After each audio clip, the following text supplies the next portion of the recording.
Bom, muito bom dia a todos.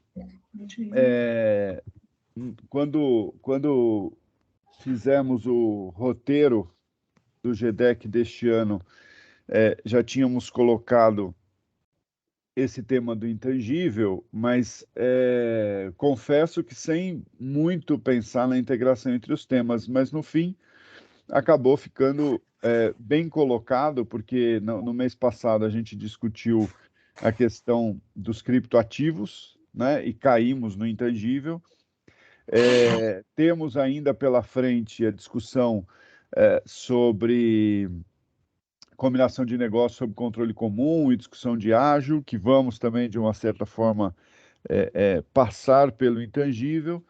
E nós temos toda a discussão, né, o Fundação CPC pôs uma notinha no jornal essa semana de que está criando lá aquele comitê que vai espelhar o ISSB aqui no Brasil e que também, de uma certa maneira, envolve o intangível, né? Ou, quando chegar na contabilidade, talvez envolva o intangível, né? Quando chegar nas demonstrações contábeis. Então, é um tema bastante relevante para a gente tratar. E nós vamos, né, convidamos mais uma vez o Rudá Lucas, que falou um pouquinho sobre isso lá na questão dos criptoativos, dos ativos digitais, e também o Ricardo Castanha, um grande amigo de longa data, para falar um pouco sobre a questão tributária, porque a gente ainda não falou, né? E eu participei também de um evento da EPC Experts sobre exatamente ativos digitais, a tributação de ativos digitais. E assim, é o que se falou ali, né? Nós temos ainda muito mais dúvidas do que respostas, mas é um mundo diferente que está se descortinando diante dos nossos olhos aí.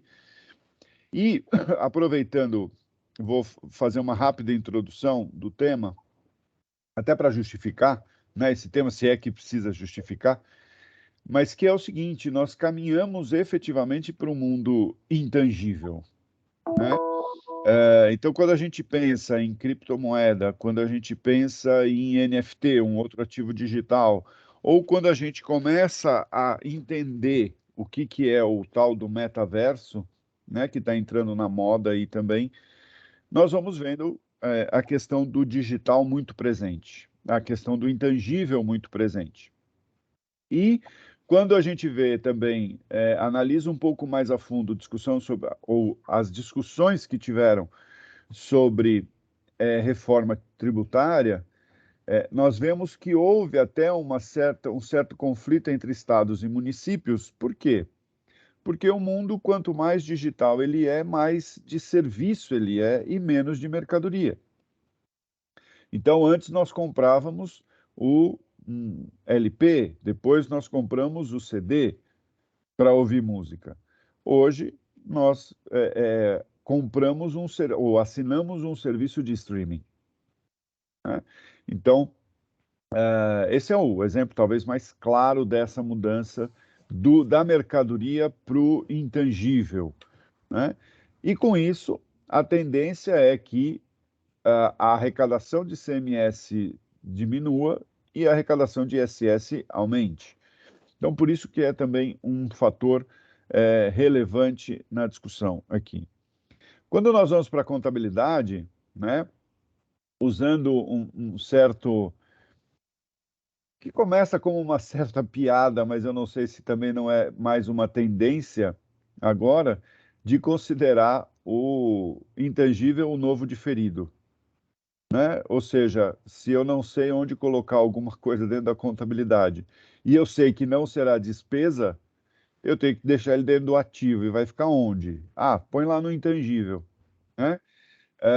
Tem uma certa questão de dúvidas mesmo, às vezes eu não sei onde pôr, mas, como eu comentei, muitas vezes o mundo está ficando mesmo intangível, né? A economia está ficando uma economia intangível. Quando a gente lia alguns anos atrás, alguns poucos anos sobre a economia do conhecimento, né, ou a economia compartilhada, que a gente também já falou aqui, isso tudo caminha para o intangível, né? Então, por que não, né, dar a devida importância exatamente para esse grupo de contas ali dentro do balanço, que é o intangível? E, obviamente, a tributação também começa a olhar e falar, bom, eu já tenho lei tributária suficiente para atingir as riquezas no mundo intangível, ou eu vou precisar de muitas mudanças, né? E isso a gente vê até pela discussão no próprio Judiciário, no próprio Supremo Tribunal Federal, quando foi e voltou na discussão do que é software, do que é serviço, do que é streaming, né? Não streaming, mas pelo menos uma assinatura nesse sentido. Então, há muita discussão. E mesmo também na questão financeira, esse eu acho que é o último ponto que eu vou levantar antes de passar a palavra para os nossos apresentadores aí, mas que é como eu justifico, né, a Apple ser a primeira empresa a ter US$ 1 trilhão na bolsa, de valor de bolsa. Como eu justifico a Amazon ser a segunda até hoje agora já não é mais tanta novidade, mas eu lembro na época que quando isso aconteceu, né, as notícias. E como eu explico isso? Porque se eu olhar para o balanço dela, não vai ter, né? Não tem isso lá no balanço. Então, o que que a contabilidade não está capturando? Deveria ou não deveria capturar? E o que que a tributação não está capturando? E se deveria ou não deveria capturar? E se para isso eu preciso de um imposto que, por exemplo, não faça referência a bens ou serviços. Ele simplesmente diga, como o professor Luiz Eduardo Chueri sugere, e eu gostei bastante da sugestão dele, um imposto sobre o consumo.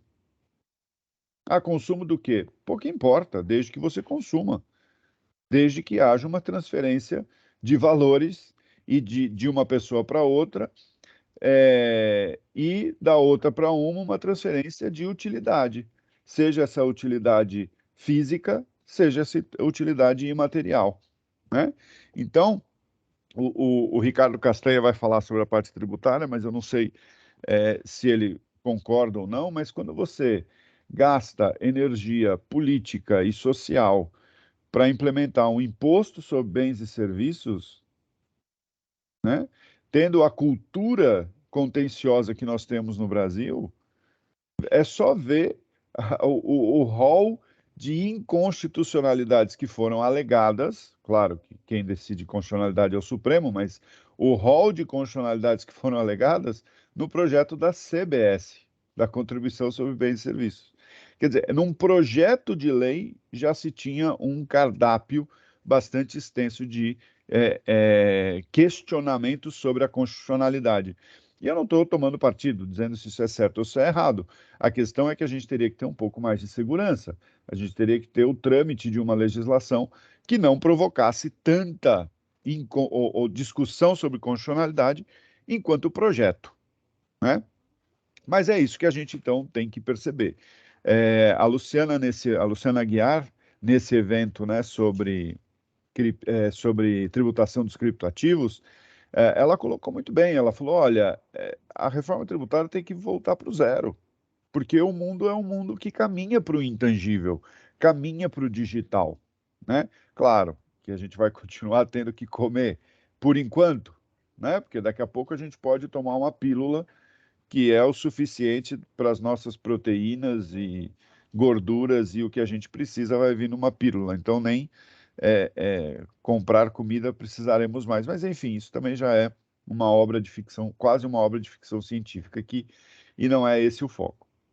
Então, entrando no tema do intangível para passar a palavra, eu queria então já chamar o Rudá Lucas, que mais uma vez, se bem que ele é da casa, né? Então dizer que mais uma vez ele se dispôs a estar aqui com a gente, eu espero que esteja sempre. Mas aceitou o convite para nos atualizar de o que está acontecendo em termos de discussão sobre o intangível, né? com relação à questão contábil primeiro. E aí depois a gente passa para o Ricardo Castanha para falar um pouco sobre as questões tributárias e, como sempre, abrimos para as discussões, né? Temos gente, estou vendo aqui as câmeras sendo abertas e a qualidade das pessoas que estão participando aqui. Então, eu acho que a gente consegue ter uma conversa muito interessante sobre intangível. Então, Rudá, passo a palavra para você e vamos ver o que a gente tem de novidade por aí. Perfeito. Vocês conseguem me ouvir? Sim, perfeitamente. Conseguimos.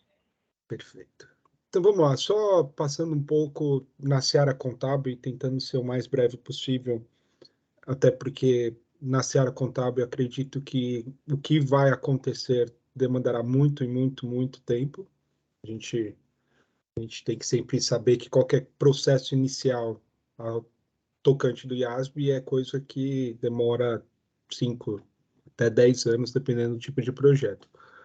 Mas o IASB acabou de passar, na verdade, ele vai publicar o feedback statement em julho pela sua terceira agenda consultation, que basicamente é o processo do IASB de fazer requerimentos sobre quais são os itens que deveriam estar ou ser mantidos dentro do seu plano de trabalho. E dentro deste work plan desejado para os próximos 5 anos, né? O large project, o grande projeto tem 2 grandes projetos que foram indicados e aceitos pelo board, foram muitos outros, mas 2 grandes que foram indicados e aceitos. Um é uma revisão bastante ampla da IS 38, que é a norma dos ativos intangíveis, ou seja, provavelmente no horizonte de tempo nós teremos uma IFRS de ativos intangíveis, e também uma de demonstração dos fluxos de caixa, que aí já não é o escopo da nossa conversa aqui.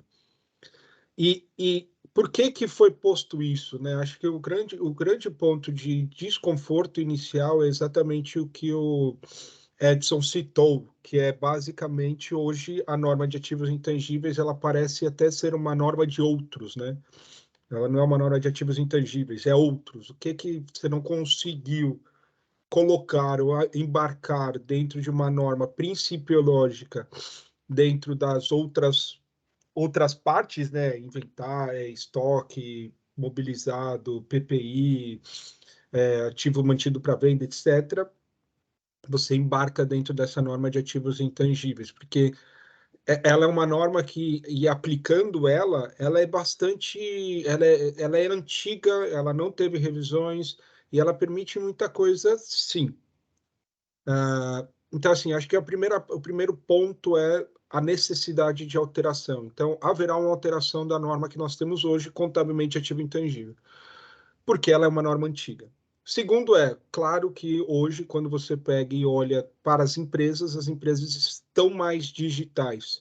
Isso quer dizer que uma nova norma de ativo intangível embarcará nestes novos direitos e permitirá o registro completo e para alguns até que acredita que a completude do registro é no valor justo, através do valor justo, não sei, e acho que a gente não saberá pelos próximos anos, porque isso depende de muitas questões.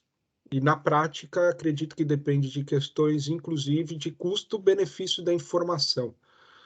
O quanto você quer que essas empresas tenham o custo de ficar praticamente toda a data de reporte revisitando esses seus registros e tendo essas flutuações, e muitas vezes sem mercado ativo, né? Na verdade, sem mercado ativo para marca da Apple. Qual é o mercado ativo da marca da Apple, né? Então, o grande ponto da norma contábil é exatamente a necessidade de ajuste por ser antiga e por ser uma norma praticamente de outros. Não acreditem que daqui a 5, 10 anos nós teremos uma norma que embarcará valor justo para tudo, até porque o grande ponto também da IS 38 é que hoje ela já permite a reavaliação de ativos, né?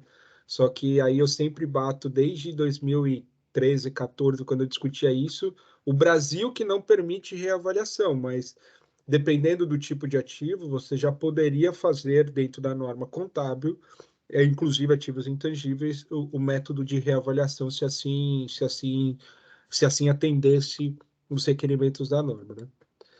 E o que estará dentro desse processo que eles chamam de processo de modernização? Então, eles falam uma modernização para refletir a importância crescente dos ativos intangíveis no modelo de negócio atual. Esse projeto ele vai ser um projeto que vai ser feito em fases. Por quê? Porque ele é muito grande. E dentro das fases, aí, no segundo semestre desse ano, eles vão decidir quais são as fases. O grande problema de você fazer um projeto em fases, e aí você pega os outros projetos que hoje estão na pauta do IASB, é que hoje o IASB ele tem uma tendência a entender que os elementos já estão no balanço e você precisa melhorar a divulgação. E o grande ponto de ativos intangíveis é que tem melhorias de divulgação a serem feitas, mas também tem muita falta de elementos no balanço. Então, você decidir qual é a ordem para iniciar um projeto tão grande é algo que eles vão ter que definir. E creio eu que eles vão começar com uma revisão, inclusive, de escopo. O que quer dizer uma revisão de escopo? O que tem que dar dentro deste... no mês passado eu brinquei da questão do zoológico, né? O que realmente parece ativo intangível? Como é que se comporta esse ativo? Como é que se comporta esse animal? Será que eu tenho que fazer uma revisão? Será que tem coisas que hoje existem na prática que não atendem nem à definição de ativo e eles deveriam estar sendo registrados? Então, haverá uma revisão e acredito eu, porque isso foi uma coisa dita, uma revisão, inclusive, maior em relação ao seu escopo. Tem alguns desenhos bem interessantes, que é basicamente hoje o grupo de ativos intangíveis que estão registrados no balanço, eles são um pequeno substrato. E aí você tem extratos, basicamente, ativos intangíveis que surgem numa combinação de negócio, é maior do que os ativos intangíveis geralmente registrados no balanço. Ativos intangíveis que poderiam ser registrados em uma compra, ativos intangíveis de uma maneira maior ainda. Então, haverá esse percurso que a ASB vai fazer. E aí, como o próprio Edson também falou, esse é um projeto que ele vai funcionar também, porque uma boa parte dos ativos intangíveis que tem gerado debate em certas jurisdições são ativos intangíveis relacionados a créditos. Por exemplo, crédito de carbono, crédito relacionado a uma assistência governamental. E aí, como você registrar isso? E essa é uma discussão que eles terão muito próxima, inclusive com o ISSB, né? Então, vamos lá, só alguns pontos, deixa eu ver. Pronto. Então, haverá essa revisão, né? Então, uma revisão bem ampla, não acredita que vai ser curta. E aí eu queria só, antes até de falar um pouco mais sobre o projeto, eu queria só falar um pouco para vocês dos quais são os pontos que eu tenho tido muita discussão de ativo intangível. A gente tem focado muito em crypto asset, mas eu acredito que crypto assets é um substrato dos debates, né? Por exemplo, você vê em relação a crypto asset, depois da reunião que a gente fez, a própria SEC ela fez um comunicado sobre, que não sei se vocês conhecem o SAB 121, que basicamente é um comunicado que para aquelas empresas que são custodiantes, eles devem registrar tanto a obrigação quanto o ativo a valor justo. E você tem várias coisas relacionadas à mensuração desses ativos e por uma medida regulatória. Mas eu acredito que cripto é uma pequena parte de todos os debates que você tem de ativo intangível, né? Uma boa parte dos debates que eu lembro de ter no Brasil é em relação à combinação de negócio, mas aí a minha interpretação não é tanto que a norma é ruim, a minha interpretação é que nós, como profissionais, não temos o conhecimento de métodos de avaliação embarcado com um negócio para fazer o registro desses ativos. Então, certas combinações de negócio, os PAs que essas empresas têm é PA de ativo intangível registrado em combinação de negócio, que é um inferno de fazer, porque é muito complexo, é muito difícil, você precisa de especialista, muitas vezes é caro, e aí muitas vezes você tem diligência por causa de todo o processo de combinação de negócio para você conseguir fazer o registro. Um segundo que esse eu chamaria do outros. Se você me perguntar qual é o outros para mim contabilmente, não é despesa paga, não é como é despesa diferida, né, no balanço, ativo diferido. Para mim é o pagamentos antecipados. Então, pagamentos antecipados é outro.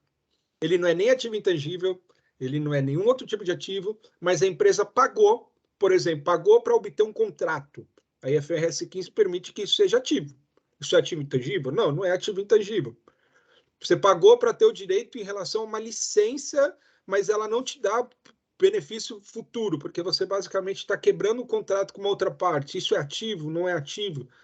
Então, esses pagamentos antecipados para algo, eles são, para mim, o outro, e a gente tem tido muita discussão, porque nesse processo que você tem de discussões de crédito, você tem uma nova medida dentro de um governo que você precisa entrar com produto, etc., tem tido muito desses pagamentos e uma discussão bem. O próprio EFRAG, quando o EFRAG é o organismo, vamos dizer, né, um organismo dentro da Europa que participa no processo de auxílio de standard setting para a Europa e provendo muita informação para o IASB. Quando eles estão discutindo ativo intangível, eles estão discutindo ativo intangível e pagamentos antecipados dentro de um conjunto, pela complexidade, né? Pagamentos de licença também são muito complexos, então você tem certas regiões que os pagamentos de licença, e inclusive intra-company, são extremamente difíceis. Então você tem uma licença de uso de software, e aí você tem um cascateamento dentro das empresas do grupo. Como é que você faz isso? Isso é extremamente difícil de se tratar, porque você aí acaba quase sendo uma análise contratual. Um tema que desde 2019 tem sido muito importante, eu acho bem interessante que no Brasil a gente quase nunca, eu não lembro de discutir muito, que é custo de implementação de software. Então, esses softwares em cloud, fora do Brasil, a quantidade de discussão que tem sobre isso é enorme. Aqui na Europa tem muita discussão. Nova Zelândia, eu lembro de ter casos de Nova Zelândia, países, Canadá, tem discussão. Então, custo de implementação de software é um tema bem interessante, bem complexo na ótica contábil. E aí os outros dois que eu já acabei citando ao longo, né, que é créditos governamentais e criptoassets, são ativos intangíveis que a gente tem tido alguma discussão, né? Mas basicamente, quando eu vejo as discussões de crédito governamental e cripto, para mim, as discussões elas são muito mais por um desconforto na mensuração do que necessariamente um desconforto na existência do direito, né? Que é o grande ponto da IS 38, né? A IS 38 talvez ela não embarque ativos que deveriam estar. Então, o exemplo do Edson não é um exemplo de um problema de mensuração da marca da Apple. Com certeza, a mensuração da marca da Apple é extremamente complexa, mas o problema ali é registro. Será que eu posso reconhecer isto? Como é que eu reconheço?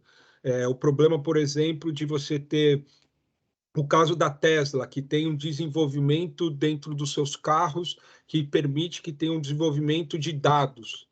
Como eu registro isso? Eu posso registrar isso? Ah, mas se alguém comprar... Aí as pessoas falam, mas se alguém comprar Tesla, com certeza isso vai ser um ativo intangível. Sim. Então, esse desconforto entre você poder reconhecer esses ativos intangíveis, uma combinação de negócio, uma aquisição separada, e não poder registrar internamente e ter essas empresas de tecnologia totalmente descasadas o seu valor de mercado, o seu valor patrimonial, isso gera muito desconforto. E esse não é um problema, na minha visão, único e exclusivamente mensuração, porque não é um problema de valor justo aqui é um problema de registro. Hoje, a contabilidade não permite que você reconheça esses ativos sem ter tido uma transação com terceiros, né? Você fazer transação consigo mesmo é igual eu falar assim, eu estou lendo um livro, estou ficando mais inteligente, então eu vou reconhecer mais ativo para mim. Não, isso não existe. Você tem que ter alguma coisa com terceiros dentro de uma lógica contábil, né? Dentro dessa lógica mercantil que gera o registro, né? Então, acho que esses são alguns dos pontos, né? Infelizmente, felizmente ou infelizmente, a gente está muito no começo. Felizmente, no sentido de que a gente pode participar muito. Se gera problema para o Brasil, tem que participar dentro do processo. É um processo que vai demandar tempo. E, infelizmente, por quê? Porque não esperem melhorias na ótica contábil, revisão da IS 38, tem alguma coisa que precisa ser feita, mudança de cryptoasset para conseguir valor justo. Não, não vai acontecer na ótica contábil, não vai, porque eles vão revisar a norma, e isso é questão de tempo, eles não vão fazer em pedaços. Ah, vamos melhorar aqui, vamos melhorar ali, vamos melhorar. Não, é uma revisão geral, né? Bom, muito bem. Ótimo, Rudá. Eu já estou com algumas questões aqui. Eu acho que eu vou colocar agora, porque aí depois a gente passa para a questão da tributação e quem mais quiser. Eu sei que a Suzana também já tinha uma questão. Então vamos lá, Suzana, começa por você. Bom dia. A questão do ativo tangível gerado internamente, que é o que está fora da norma hoje, e a gente falou aqui no início sobre os ativos digitais, mas um dos grandes ativos gerados internamente e que gera muito valor à marca, ainda não existe uma solução de contabilização. O exemplo da Apple, a Apple tem valor pela sua marca. A gente sabe mensurar a marca Apple, a gente sabe mensurar a marca Apple, mas a gente não contabiliza. Então, nessa revisão da norma que vai vir em algum momento, é importante se discutir se ativos gerados internamente, e são aqueles que, na verdade, estão no coração das empresas de ativos intangíveis, de negócio intangível, podem ser registrados não a partir de uma transação, mas a partir da sua valorização. Uma outra questão foi comentado, definição de ativo. Um ativo intangível que não é registrado nem mesmo em combinação de negócio é um conjunto de profissionais à mão de obra formada. A mão de obra formada, em algumas empresas, é o principal ativo, ativo no conceito de gerador de receita. Mas, como você não tem como controlar isso, a mão de obra formada, nem mesmo em combinação de negócios, é registrada.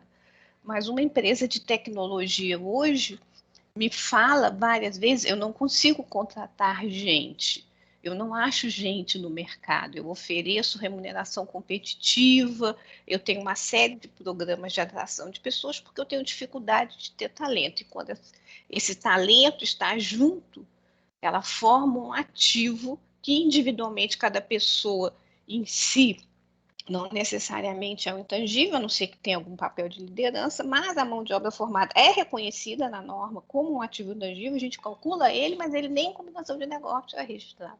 Então, acho que isso também é um assunto para ser debatido numa visão ampla do que é ativo intangível, né?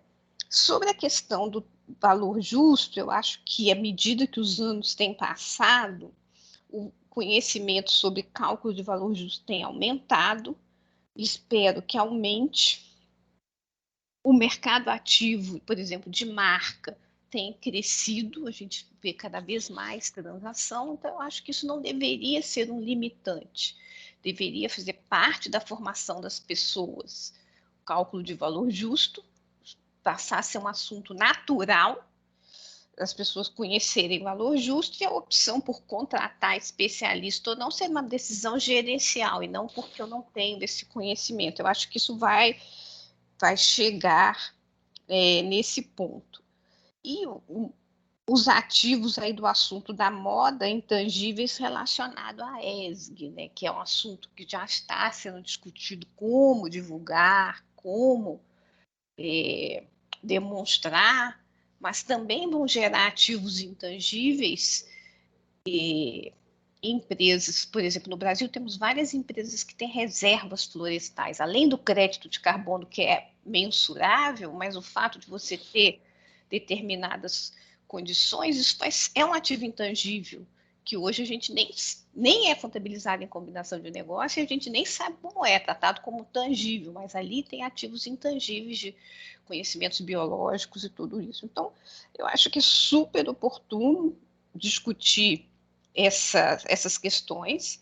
A parte de tributação, que não é o que eu conheço, também é importante, porque hoje você está aqui no Brasil, você contrata um serviço digital em qualquer lugar do mundo, e você faz até arbitragem. A minha filha acabou de fazer isso, ela mora na Nova Zelândia, mas comprou um pacote Office no Brasil, porque era mais barato que comprar na Nova Zelândia. Pagou ISS em São Paulo, mas ela mora na Nova Zelândia. Então, os serviços digitais que você compra por download e ainda estão longe de estarem eficientes são ativos intangíveis também. Eu posso comprar aonde eu quiser. Então, como transformar tudo isso em coisas quantificáveis é realmente um desafio. Então, são esses pontos que eu gostaria de trazer aqui para a nossa discussão, para a gente continuar estudando o tema. Só deixa eu reagir uma coisa da Suzana, que eu acho que é bem importante do que você disse, e aí tem muito a ver com o conceito do ISSB para mim. Então, uma das grandes questões é você fazer a separação entre elementos financeiros e não financeiros. Então, localização, por exemplo, força de trabalho, essas são questões que, para mim, elas são muito mais questões não financeiras, que têm um impacto financeiro através de melhoria operacional. Então, com certeza, isso é um tema relevante, com certeza, isso é um tema que está na mente de todos que pensam e falam sobre, mas o grande ponto é você conseguir fazer uma separação entre o objeto da demonstração financeira e o objeto de informações não financeiras, que aí é onde quando eu leio ESG, muitas pessoas leem ESG pensando no verde, único e exclusivamente. Quando eu leio ESG, eu leio, inclusive, por exemplo, como um efeito não financeiro de relevante informação, é força de trabalho, por exemplo, tá? Faz parte do ESG para mim.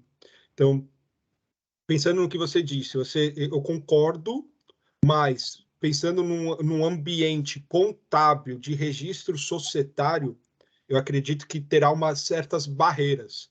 E essas barreiras elas vão até o financeiro.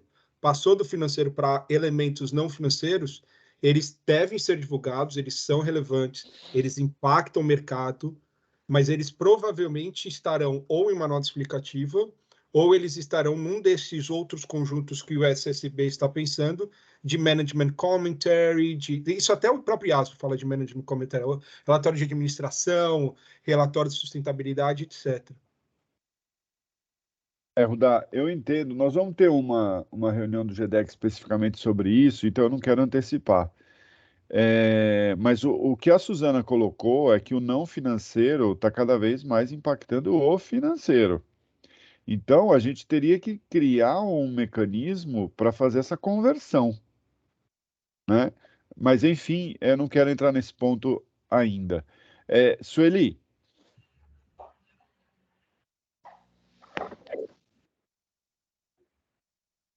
Sueli?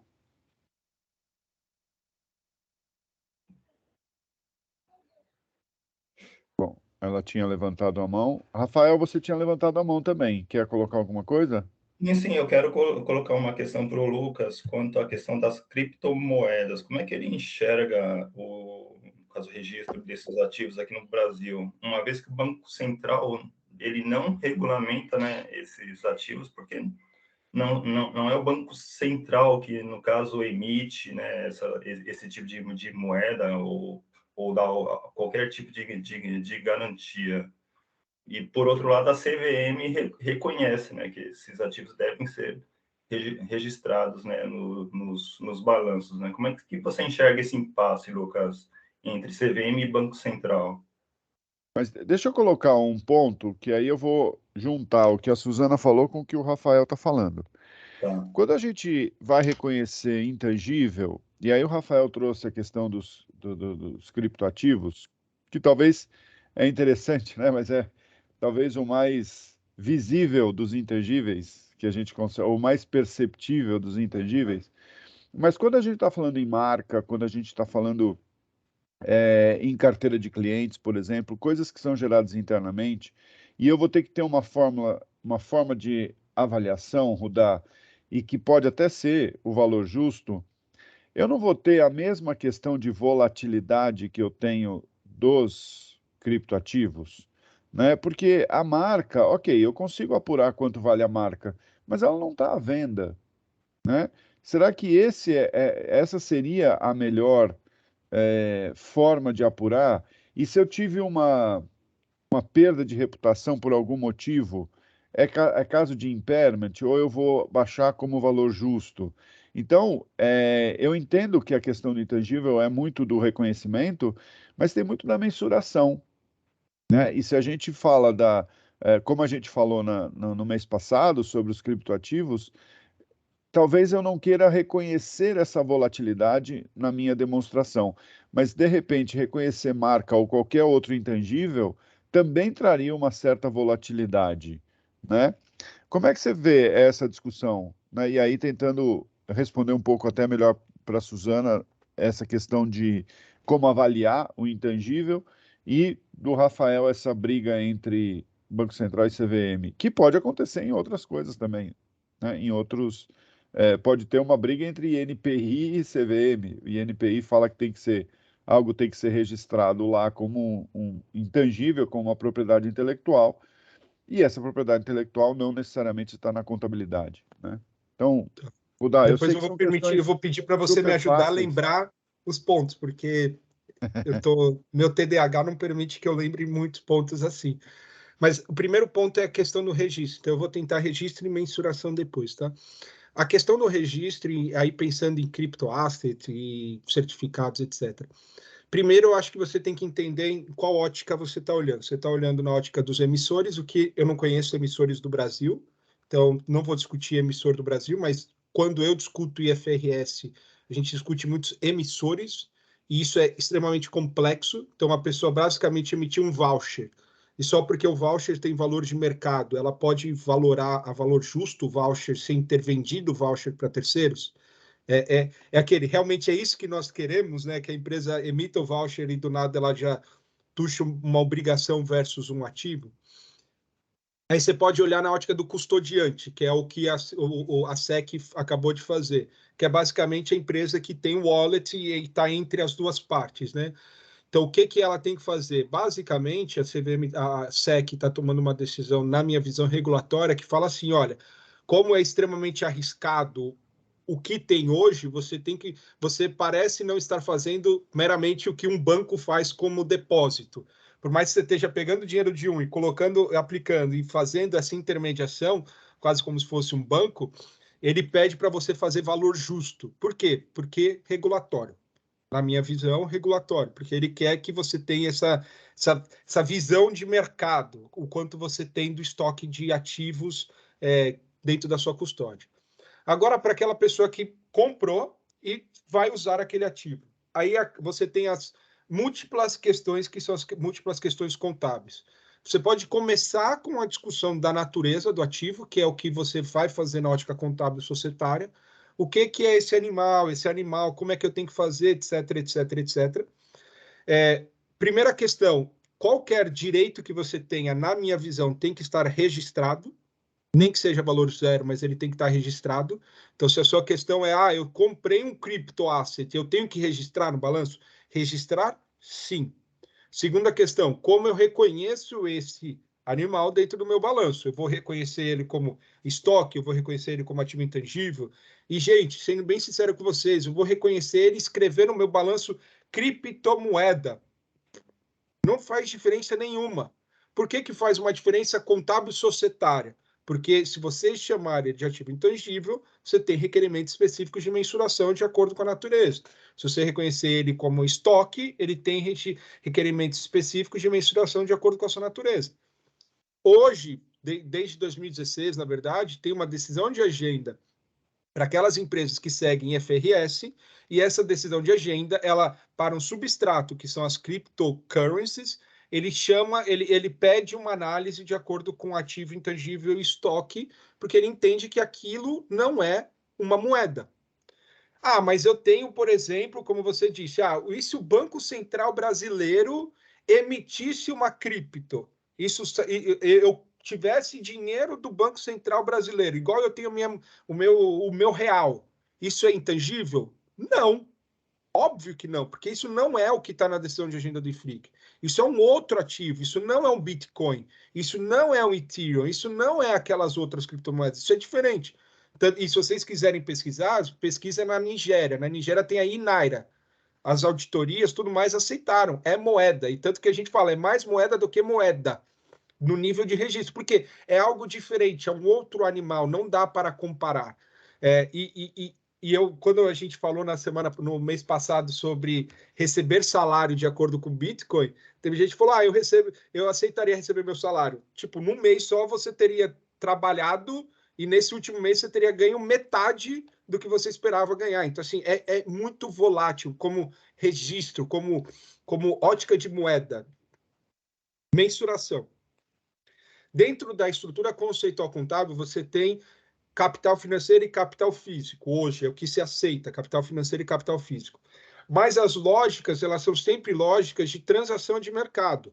Se você está único e exclusivamente criando, e você não está gastando nada, mas você está criando e você está tendo ideias, isso não permite, na lógica na lógica de capital financeiro, você fazer uma revisitação do valor que aquele ativo teria numa transação hipotética a mercado.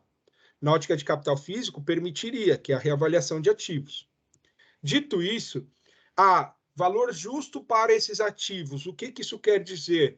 Impairment para esses ativos. O que isso quer dizer? Custo histórico para esses ativos. O que isso quer dizer? Isso é uma escolha do Standard Setter. E, geralmente, o Standard Setter, se você pega, por exemplo, ativo intangível, como eu disse, estoque, PPI, ele permite escolhas. O problema no Brasil, e, novamente, eu bato desde 2013, o problema no Brasil é que, por questão prática, e, se eu não me engano, de acordo com artigos acadêmicos, etc., entendeu-se que a reavaliação de ativos era utilizado para earnings management. Então, por isso, tirou-se da lei e tem um entendimento que não é permitido reavaliação de ativos.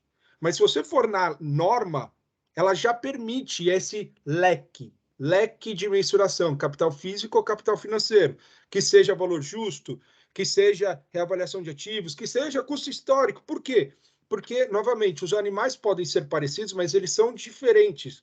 Uma coisa é um Bitcoin, outra coisa vai ser um crédito de carbono, e até para mensuração, depende do uso da empresa. Por fim, valor justo é único e exclusivamente transações hipotéticas de mercado? Hoje, IFRS 13 é uma lógica de transação de mercado. Mercado, olha-se o mercado. Mas se você pega, por exemplo, que você citou de impairment, o valor em uso, ele é uma lógica da empresa. Mensuração, cash flow da empresa. Então, eu não gosto muito de falar assim, são só, então, se a gente for para um mundo de cripto, a gente sempre vai estar olhando para o mercado? Não necessariamente, depende do leque de opções que esteja permitido. Quando eu estou falando de mensuração, Edson, eu estou querendo só bater no fato que o Brasil tomou uma decisão de não permitir reavaliação. Então, o Brasil está limitado comparado com o arcabouço internacional que permite isso. Por fim, o outro ponto da Suzana, que é o que eu concordo, gênero, número e grau. Discutir tudo que eu estou falando aqui e implementar na prática, acho que são mais de 500 mil contadores e não sei quantas outras pessoas participam do processo contábil, é extremamente complexo. Isso aqui, a nossa conversa aqui, ela é uma conversa, a gente é uma elite pensante nessa discussão. As pessoas, na prática, pequena e média empresa, e até grandes empresas de mercado, não entendem nada do que nós estamos falando, por limitação. E não é limitação imposta, é limitação dos docentes que ensinaram, é limitação do sistema de ensino, até chegar na faculdade. São várias e várias limitações que, sendo bem sincero, esperar que um graduado, e eu já fui professor de graduação no Brasil, um graduado do Brasil saiba fazer valor justo, hoje, eu não esperaria isso. O Nelson, não sei se o Edson ouviu o Nelson, e eu digo porque eu creio que foi ele. Eu já falei algumas vezes na frente dele, então ainda acredito que foi ele. Quando o Nelson falou assim, olha, vamos implementar IFRS no Brasil, ele falou, a gente só vai implementar IFRS no Brasil daqui a uma geração. Porque é uma geração que tem que trocar o seu mapa mental. Talvez a gente esteja mais rápido, talvez todos aqui em 15 anos já estejamos melhores, mas não sei o resto do Brasil, no resto no sentido de outros profissionais. Mas valor justo, corporate finance, né, finança corporativa, dentro de mensuração de ativos, valuation, com o mapa que nós temos hoje, curricular, E pior, com o salário que se dá para um analista, coordenador e às vezes gerente contábil. Pô, Rudá, você não está sendo muito esperançoso, né? Não, eu estou sendo, só que infelizmente a gente tem que. Vamos melhorar a profissão, vamos melhorar os docentes, só que isso é questão geracional, entendeu? E não é questão só geracional, não sei se você também, o Alexandre que falava, né? É até uma questão apelativa, as pessoas escolhem a profissão, né? Não sei nem se daqui a 50 anos existirá contabilidade, né? Mas quantas pessoas escolhem contabilidade com aquele afinco e tesão no olhar? Direito, talvez muitos escolham, mas contabilidade, sendo bem sincero, não é sex appeal no Brasil. Talvez aqui seja um pouco mais, mas no Brasil não é sex appeal. Só eu que consegui a minha mulher, mas a minha mulher foi minha aluna. Então, aí era mais fácil, né? Não é porque eu era contador. Rudá, mas será que não é a roupa? Porque eu acho Eu me vestia muito mal, pode ser também. Não, eu acho que o conteúdo, ele tem o seu sex appeal, sim, né? Eu sou oriundo do direito. O que eu vim fazer aqui? Né? Mas você é Agora, depois. A contabilidade é uma ótima segunda graduação. Ótima. Muito segunda graduação. Primeira graduação. Então, imagina, e isso é uma coisa que passou lá em 2010, quando teve a mudança da FEA. Imagina que pessoa escolheria, o cara fez faculdade particular a vida inteira. Ao invés de fazer Largo São Francisco, até medicina ou poli, ele vai escolher FEA contabilidade. Essa pessoa, imagina essa pessoa que pode ter esse leque de opção. Porque essa pessoa, ela teve uma estrutura de base de quase 18 anos de ensino, que essa pessoa talvez ela vai mais facilmente, eu não estou dizendo que as outras não, porque eu não sou de estrutura tão rica quanto base e consigo entender. Essa pessoa conseguiria mais facilmente chegar no corpo. Essa pessoa saberia falar inglês, essa pessoa saberia talvez mais matemática. Esse é o sex appeal que eu digo. Não é para a pessoa que tem 35, 40 anos e fala, putz, faz muito sentido unir tributo com contabilidade com direito e eu vou crescer muito profissionalmente. Essa pessoa é inteligentíssima, mas ele já está mais para frente, né? muito bem, vamos depois. Mas isso no direito não é muito diferente. Mas, pelo menos hoje em dia. Mas deixa eu colocar um outro ponto antes da gente entrar para o tributário, efetivamente, e que de alguma forma foi capturado pelo direito, quando a contabilidade teria que também atentar para isso. Eu queria chamar a atenção, Rudá, num ponto, chamar a atenção não, fazer uma pergunta mesmo, na questão dos estoques, né? Que a gente tem alguns, por exemplo, né, Rafael, alguns criptoativos, eles são, segundo o entendimento dado lá pelo IFRIC, teriam que ser reconhecidos no estoque. Será que a gente tem uma tendência, Rudá, como a tendência é aumentar a economia digital, vamos dizer assim, ou a economia imaterial, será que a gente tem uma tendência de aumentar também estoque, então? E aí eu pergunto isso pensando num caso específico, por exemplo, NFT.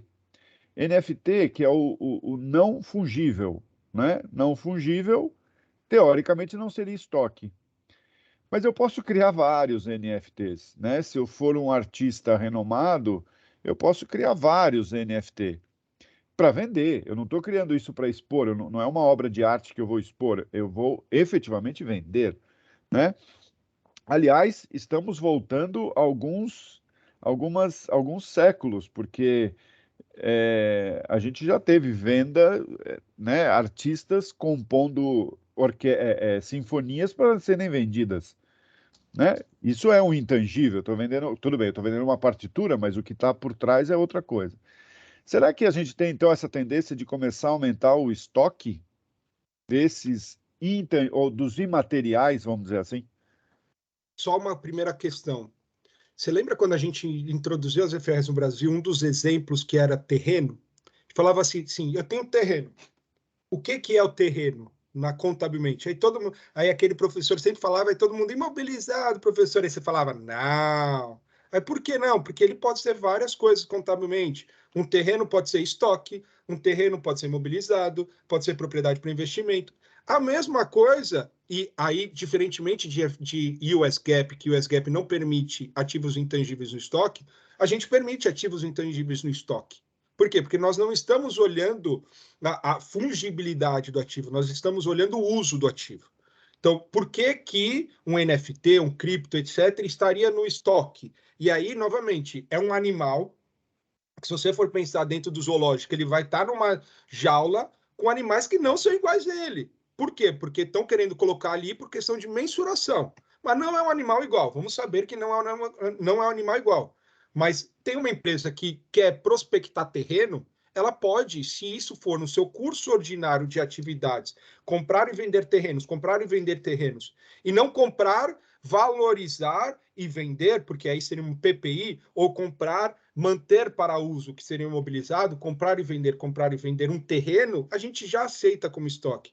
E a gente não briga com isso. Você pega, por exemplo, empresas como Movida, empresas de carro, tem carro como estoque. Ah, por quê? Porque o carro não é imobilizado? Não, porque para ela compra, aluga, depois de um tempo, pega e vende como estoque. A gente, na minha visão, eu não vejo a discussão do cripto como, nossa, está quebrando um paradigma, meu Deus do céu, isso aqui é um negócio muito novo, muito diferente, bum, explodiu minha mente. Não, por quê? Qual é o uso do ativo? É para venda no curso ordinário das atividades? Sim. Então, ele está dentro daquela jaula. Qual é o problema? Que aquela jaula ninguém vê como igual. E tá certo, realmente, não parece igual. É estranho, soa estranho, parece estranho, mas a norma ela é principiológica. Aí, pensando na prática, eu, olhando empresas, mundo afora, quase ninguém põe como estoque. Por quê? Porque quase ninguém consegue atender esse compra e venda no curso ordinário. A não ser que você realmente seja o seu objeto, comprar e vender. Mas, geralmente, as empresas que aceitam como um bem ou serviço, através de uma troca de produto, compra para entregar para os seus funcionários, qualquer coisa do gênero, não é estoque. Não atende a essa compra e venda no curso ordinário das atividades. Entendeu? Então, por que as empresas não reconhecem terreno no estoque? Por quê? Porque não é estoque, não atende ao conceito de estoque. Por que o NFT? Talvez não seja. Talvez um artista que esteja criando, queira colocar no estoque, faça todo sentido para ele, dentro do seu processo criativo de criação de estoque. A única diferença é que, ao invés de ele ter criado matéria-prima, feito a alteração da matéria-prima e esteja um estoque produto finalizado para vender, ele realmente tenha um produto estoque. Por fim, o último ponto que eu acho importantíssimo. Inclusive, ser estoque para certas empresas é muito melhor, porque faz muito mais sentido no seu negócio. O que eu estou querendo dizer? Se é um intangível, contabilmente, quando você vende um intangível, você não pode reconhecer receita de venda de intangível e custo de venda de intangível, ou despesa de venda de intangível. Não, a norma requer que, por ser um intangível e não atender ao resto, você tem que fazer o reconhecimento líquido, numa linha jogada lá, feia na DRE. Então, se realmente você está comprando e vendendo NFT, você está produzindo, realmente é custo do produto. Ah, só que não é um serviço, é algo que você está criando. Realmente não parece ser matéria-prima versus algo que você criou dentro do seu processo mais, que a gente conhece mais nos books contábeis, né? Mas parece realmente ser um estoque dentro da ótica contábil, como ele se trata. Se você coloca o animal, realmente o animal, as sublinhas ali contábeis, parece estranho, mas faz sentido. Para mim não é, nossa, meu Deus do céu, pum, estourou minha mente aqui. Muito bom. Só que do ponto de vista tributário, isso tem muitas implicações. Ótimo, Pelo é a menos. mesma discussão que a gente teve semana passada, né? Tipo, como. Porque a narrativa aí qual é a minha visão? A narrativa da discussão aqui, ela é muito importante. E aí, quando você tem a narrativa da discussão, começa a pegar, putz, mas isso não é moeda, isso não é tal, isso não é tal, isso não é tal, putz, não faz sentido, eu coloquei. E aí você gera um embaraço muito grande, né, dentro dessa discussão. E aí é super válido, concordo com você, Edson. Bom, mas então vamos discutir um pouco as questões tributárias agora e depois a gente mistura tudo isso aí. Então, Ricardo, muito obrigado pela sua presença aqui. Espero vê-lo mais vezes aqui no GDEC, né? E, por favor, sua aula sobre tributação de intangível. Bom dia a todos. Obrigado, Edson. Obrigado pelo convite, participar de um fórum tão qualificado de discussões contábeis, tributárias. Me permiti fazer uma rápida apresentação, utilizar aqui um PowerPoint, mas bastante objetivo, prometo a todos, e trouxe algumas questões tributárias relacionadas ao tema, realmente para gerar provocações e reflexões. A gente sabe que o tema dos intangíveis na área tributária é um dos principais desafios hoje que a gente tem na tributação. A intangibilização da economia definitivamente vem trazendo problemas, não é de hoje, né, a respeito da compreensão do sistema tributário brasileiro, em especial no que se refere a conflitos federativos. O último capítulo, digamos assim, foi o problema do ISS versus ICMS, e que, na minha avaliação, e de muitos, né, está longe de ser resolvido, em função até do próprio dinamismo, né, da economia, o dinamismo das invenções que acabam sendo cada vez mais consideradas como intangíveis. Então, eu vou compartilhar aqui uma rápida apresentação. Vamos lá. Deixa eu voltar aqui para vocês. Eu acho que eu vou deixar assim, porque se eu ampliar e deixar em tela inteira, eu nunca não vendo vocês, então eu prefiro vê-los. Vocês conseguem ver, né, Edson, aqui os slides? Sim, estamos vendo, sim. Perfeito. Eu trouxe basicamente 3 questões que eu acho que das quais emergem dúvidas e reflexões importantes. A primeira delas é justamente a dedutibilidade das despesas de amortização do intangível na determinação do lucro real. Depois, falar um pouquinho sobre como funciona, como têm sido tratadas as questões relativas ao desconto de créditos de PIS/COFINS no regime da não cumulatividade sobre essas despesas de amortização de intangível. E, no final, falar um pouquinho da oscilação da jurisprudência do Supremo a respeito do conceito de serviço, ou do que seria o núcleo da incidência do ISS, que tem absoluta relação com a questão da intangibilização da economia, né? Em relação ao primeiro tema... Botei naquela máquina por uns R$1.000. No que se refere à dedutibilidade... Ofereceram proposta aí? Eu acho que pessoal, vamos desligar o microfone. A gente tem pronto. Acho que já foi. Bom, em relação à questão da dedutibilidade, né, da despesa de amortização na determinação do lucro real, né, para fins de definição da base do imposto de renda da pessoa jurídica e da base da CSL. A gente tem a norma principal, que é o artigo 41 da 12973, todos sabem, a lei que procurou estabelecer, né, os efeitos tributários decorrentes da introdução da IFRS no Brasil, e esse artigo, ele praticamente assegura o direito da pessoa jurídica a amortizar, na determinação do lucro real, as despesas de amortização, né, dos intangíveis contabilmente reconhecidos. E subordina naturalmente essa possibilidade ao fato de que essas despesas têm que ser intrinsecamente relacionadas com a produção ou comercialização de bens e serviços, ou seja, as chamadas despesas necessárias, né, na formação, na determinação do lucro tributável. Vencidas as questões relativas ao reconhecimento do intangível, que não vou entrar na série de questões que já foram algumas tratadas e outras que sabemos que existem em termos de fundamentos para poder reconhecer o intangível a partir da norma contábil, mas vencida essa questão, quer dizer, partindo da premissa de que a entidade já fez esse reconhecimento de acordo com a norma contábil, eu faço referência principalmente ao critério de amortização contábil versus o critério de amortização fiscal, e aqui onde reside a principal celeuma, digamos assim, na minha avaliação a respeito do problema em questão. A amortização contábil, como todos sabem, ela é realizada primeiro a partir da definição da vida útil do ativo intangível. Quer dizer, os ativos com vida útil são aqueles passíveis de amortização, ao passo que os ativos que não têm vida útil definida não são amortizados e são sujeitos a teste de recuperabilidade. Ou seja, uma vez definido que o ativo intangível ele possui vida útil, aí sim ele passa a ser objeto de amortização, e essa amortização terá aí os seus impactos na determinação do lucro real. E o critério utilizado pela norma contábil é justamente os critérios, né, para definir a amortização do ativo intangível com vida útil, são o critério principal, que é o padrão de consumo pela entidade, dos benefícios econômicos. Então, claro, há uma série de referências para identificar esse padrão de consumo, mas, enfim, a regra geral é essa, ou seja, na medida em que o intangível produz benefícios econômicos futuros, promove-se a amortização, de acordo com a vida útil, e se não for, apenas se não for possível determinar o padrão com confiabilidade, aí sim que utiliza-se o método linear para fins de amortização.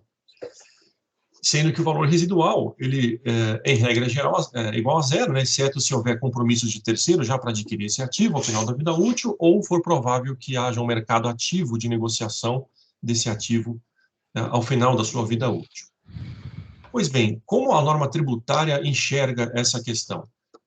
Nós vimos antes que o artigo 41, ele, de modo assim, geral, assegura a dedutibilidade da despesa para fins fiscais. Mas o artigo 41, por sua vez, não faz maiores digressões de como isso se daria, apenas submete ou condiciona essa dedução no que se refere à necessidade de estar intrinsecamente relacionada com a produção e comercialização de bens e serviços. O que, do ponto de vista do intangível, não parece ser algo tão desafiador, porque a própria norma contábil vai, de certo modo, exigir que o intangível seja reconhecido caso contribua para a geração de benefícios futuros. E se está contribuindo para a geração de benefícios futuros, não é tão difícil, na minha avaliação, demonstrar que esses benefícios estão intrinsecamente relacionados com a produção ou comercialização de bens e serviços. A questão toda reside no fato de que a lei tributária, em especial o artigo 58 da Lei 4.516, que inclusive foi alterado pela própria 12973, ele estabelece como critério de computar na determinação do lucro real as despesas de amortização do intangível, basicamente como critérios, na verdade, com dois critérios. Primeiro, pensando na vida útil do intangível, a partir do que ele chama de existência ou duração limitada, ou em razão de um prazo legal ou contratualmente limitado. Quer dizer, a utilização pelo contribuinte desse intangível tenha um prazo legal ou contratualmente limitado. Então, esse é o primeiro requisito utilizado pelo legislador fiscal. Ele precisa entender, para fins de determinação do lucro real, qual é a existência ou duração do intangível em função de um contrato ou de uma determinação legal. Veja que aqui ele já se distancia relativamente da norma contábil, porque ele não utiliza como critério especificamente a geração de benefícios futuros para fins de determinar o critério de amortização. Está preocupado apenas qual é o prazo legal ou contratualmente definido para a vida útil do intangível. Mas o parágrafo primeiro me parece mais importante ainda, porque estabelece como método de amortização para fins de determinação do lucro real um método linear, exclusivamente o método linear, que, como vimos, na norma contábil seria um método subsidiário, quer dizer, seria um método a ser adotado, exceto se não houver confiabilidade para determinar a amortização a partir da geração de benefícios futuros. De forma que nós temos, para fins, de modo muito semelhante, inclusive, à depreciação dos bens do ativo mobilizado, nós temos uma diferença entre o padrão contábil e o padrão legal. Quer dizer, o padrão contábil acaba estabelecendo a possibilidade de amortização não linear a partir do padrão do consumo de benefícios, né? E o critério tributário utilizando necessariamente o padrão linear em razão da vida útil do ativo intangível.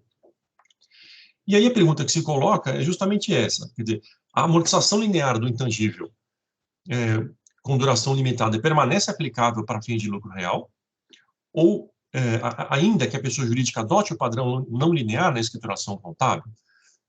E a pergunta se justifica porque o artigo 54 da Lei 4.516 de 64, ele foi naturalmente sucedido pelo mencionado artigo 41 da 12973, que parece, à primeira vista, estabelecer um direito geral à amortização fiscal sem maiores digressões a respeito do seu condicionamento a um padrão linear. Quer dizer, poderia, numa primeira interpretação, eu diria até um pouco apressada, entender-se que o 41, de alguma forma, derrogou a regra de amortização linear do artigo 58 da 4.506, porque o artigo 41 é posterior e tratou da mesma matéria sem estabelecer digressões ou maiores detalhamentos sobre o critério de amortização para fim de determinação do lucro real. Essa seria uma primeira visão.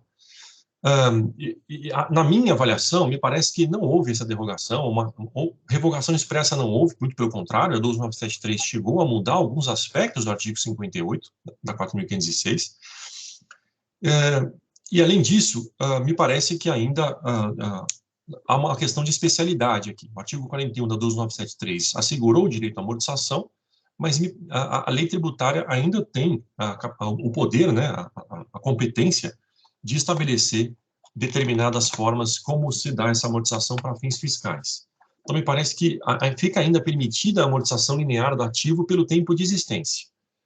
E aqui me parece que o artigo 58 continua justamente adotando um critério de neutralidade fiscal em relação às normas do IFRS para fins, no que estamos tratando, de amortização fiscal do intangível.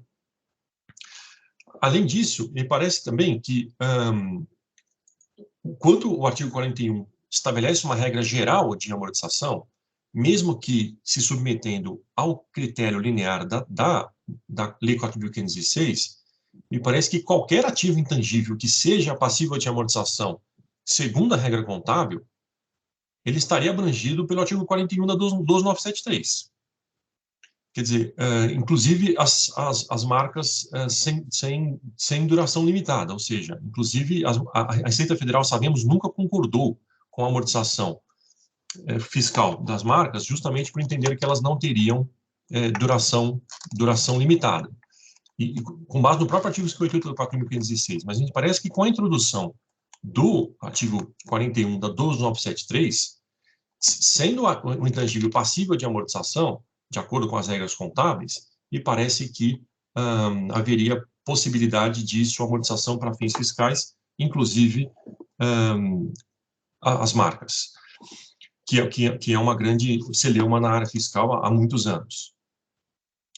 E, por fim, uma última conclusão, uma última reflexão, né, que se coloca é o fato de que, né, como se comportar na hipótese da amortização autorizada pela lei tributária, ela for superior à amortização não linear adotada pelo contribuinte na sua escrituração contábil.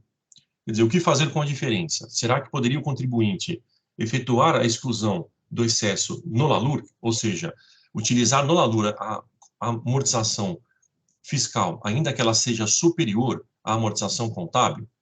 Essa é uma discussão também bastante antiga, sabemos que a Receita Federal nunca concordou com essa postura, inclusive para os próprios ativos imobilizados, mas na minha leitura, eu confesso que sempre, em razão do Decreto-Lei 1598, artigo 6º, parágrafo 3º, me parece que há uma base legal expressa para permitir que o contribuinte leve ao LALUR o excesso permitido pela lei tributária de amortização intangível em relação ao critério não linear adotado pelo contribuinte na escrituração contábil.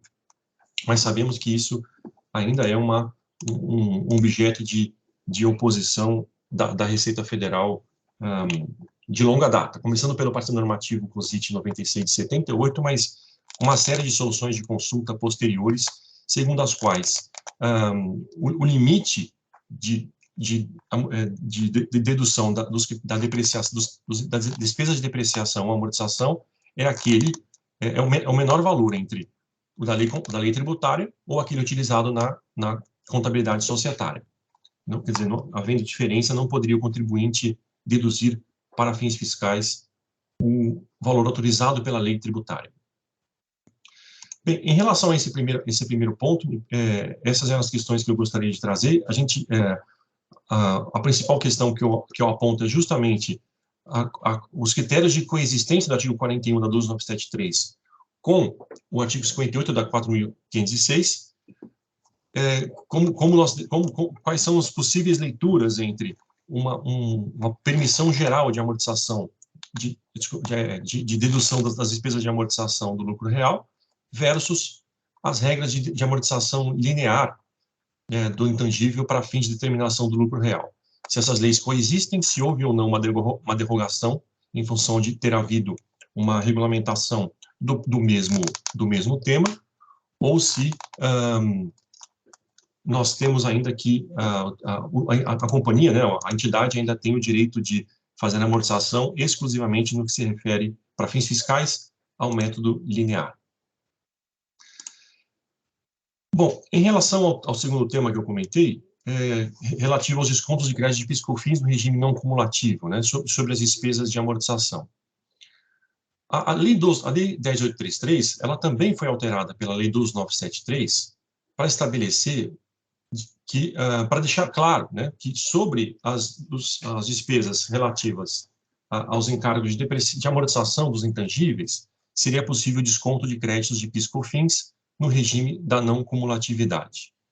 Isso mediante a inclusão desse inciso 9 no artigo 3º da 10.833, segundo o qual a pessoa jurídica pode descontar créditos calculados em relação a bens incorporados ao ativo intangível, mas utilizou qual expressão?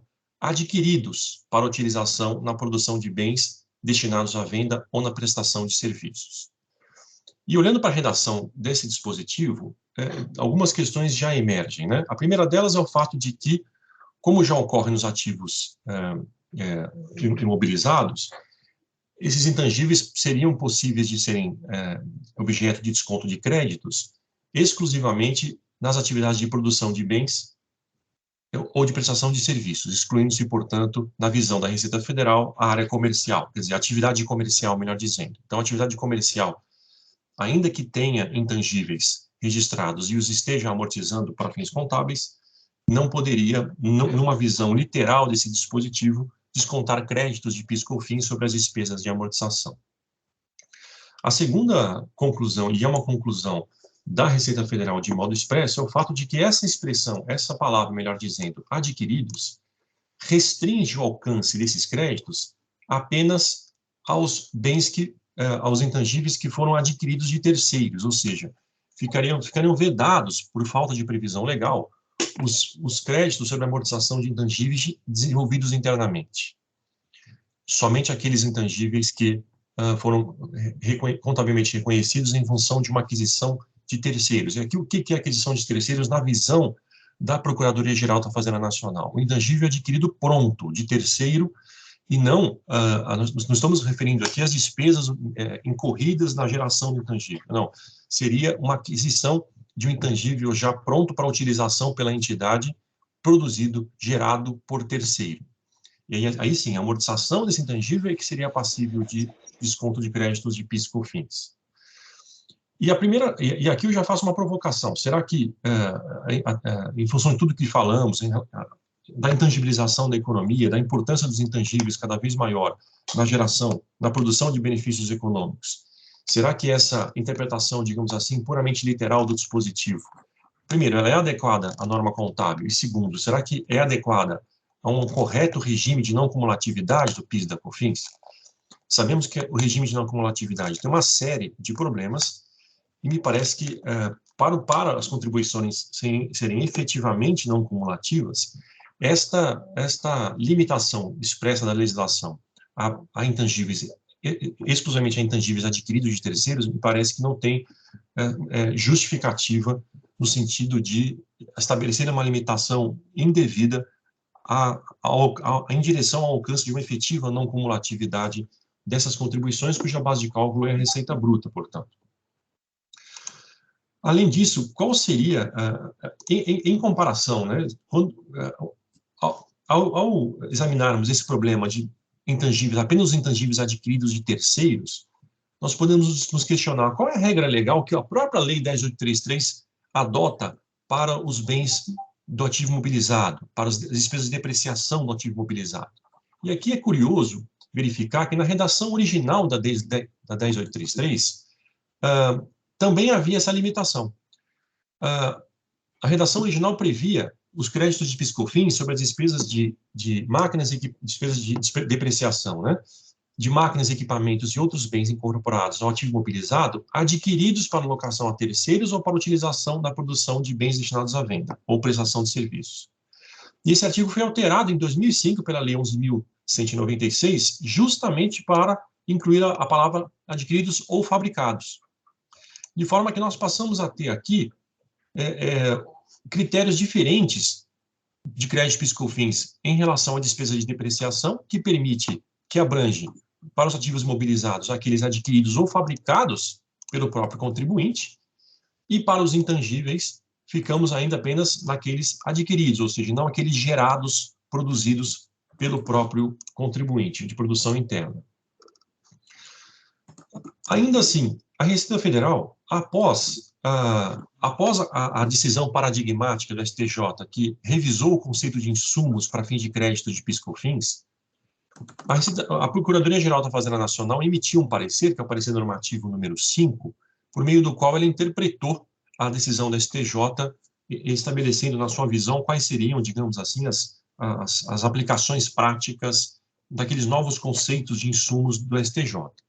E, especificamente, no que se refere aos encargos de amortização de intangível, disse o seguinte: olha, eu continuo não concordando que os intangíveis que não sejam adquiridos de terceiros possam ser amortizados e sobre essa amortização seja possível o desconto de crédito PIS/COFINS. No entanto, como na fase de desenvolvimento do intangível, desenvolvimento interno, como separa a norma contábil? A norma contábil separa os custos incorridos para desenvolvimento do intangível na fase de pesquisa e na fase de desenvolvimento. Disse a PGFN, na fase de desenvolvimento, como diz a própria norma, essa fase que já permite, dentro de certos requisitos naturalmente, o reconhecimento do intangível, se houver aquisição de bens e serviços como insumos para a geração desse intangível, aí sim, esses bens e serviços podem ser objeto de crédito de PIS/COFINS, mas não através da futura despesa de amortização do intangível. Podem ser objeto de crédito na qualidade de insumos, na qualidade de bens e serviços utilizados na geração do intangível em sua fase de desenvolvimento. É um entendimento assim um pouco curioso, no mínimo, porque ainda que esses produtos, esses bens e serviços tenham sido adquiridos para a geração, para a criação do intangível, o fato é que, para fins fiscais, considera a PGFN que eles são insumos da atividade passíveis de apropriação de créditos, de desconto de créditos, mas sabemos que, do ponto de vista do contábil, eles não serão tratados dessa forma, eles serão levados ao custo do intangível. Então, para fins fiscais, a gente considera esses custos de geração de intangível como insumos, para fins de crédito PIS/COFINS, mas para fins contábeis eles serão tratados como componentes do custo de geração do intangível. Mas esse foi o entendimento, né, da PGFN a partir da decisão paradigmática do STJ.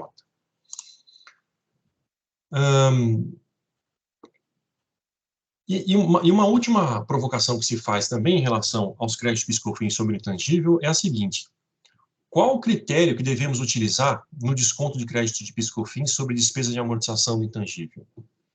É o critério adotado pela contabilidade societária, que pode ser, em regra, não linear, ou devemos utilizar o critério de amortização linear lá do artigo 58 da 4.506? Essa é uma discussão que não é nova, e na depreciação de bens do imobilizado já é uma discussão que já existe há muitos anos. A Receita Federal, historicamente, entende que os créditos de PIS/COFINS calculados sobre os encargos de depreciação do ativo imobilizado têm que ser aqueles calculados sobre a depreciação a partir das regras de depreciação linear da Receita Federal. E já o afirmou da mesma forma em relação aos créditos de amortização do intangível. De forma que, do ponto de vista da autoridade fiscal, ainda que o contribuinte adote uma depreciação não linear do amortizado, do intangível, uma amortização não linear do intangível, para fins tributários, deve-se respeitar a amortização linear. tributários que eu digo em relação a descontos de crédito de PIS e COFINS. Na minha avaliação, e eu penso isso desde muito antes da discussão aqui dos intangíveis, da alteração da 10.833, me parece que a Lei 4.506, ela é uma lei destinada à regulamentação do imposto de renda, para a determinação do lucro real, e a Lei 10.833, ela não trata de modo expresso da adoção desta regra para fins de desconto de créditos de PIS e COFINS. Então, eu sempre defendi que a regra de desconto de crédito de PIS e COFINS na depreciação ou amortização de bens do imobilizado e do intangível, respectivamente, deveria ser aquela regra adotada pelo registro contábil. Mas aí sabemos que a Receita Federal discorda desse entendimento e, portanto, haveria, digamos assim, sérios problemas se o contribuinte utilizasse a regra utilizada na contabilidade. Caso essa regra fosse diferente, né, da regra de amortização ou depreciação linear estabelecida pela lei tributária. E o último ponto que eu trouxe para a discussão é justamente a questão do imposto sobre serviços e a evolução da jurisprudência do Supremo no que se refere ao conceito de serviços. E aqui, de modo bastante objetivo, faço referência à jurisprudência histórica do Supremo, lá de 2001, em que o Supremo afirmava que se caracterizava serviço para fins de incidência do ISS as chamadas obrigações de fazer. Ou seja, obrigações de fazer de acordo com o que determina o direito privado, quando há realmente um fazer humano destinado a alcançar um resultado específico. Diferenciando a obrigação de fazer da obrigação de dar, em que não é exatamente um fazer algo, mas sim entregar um bem pronto para a outra parte contratante.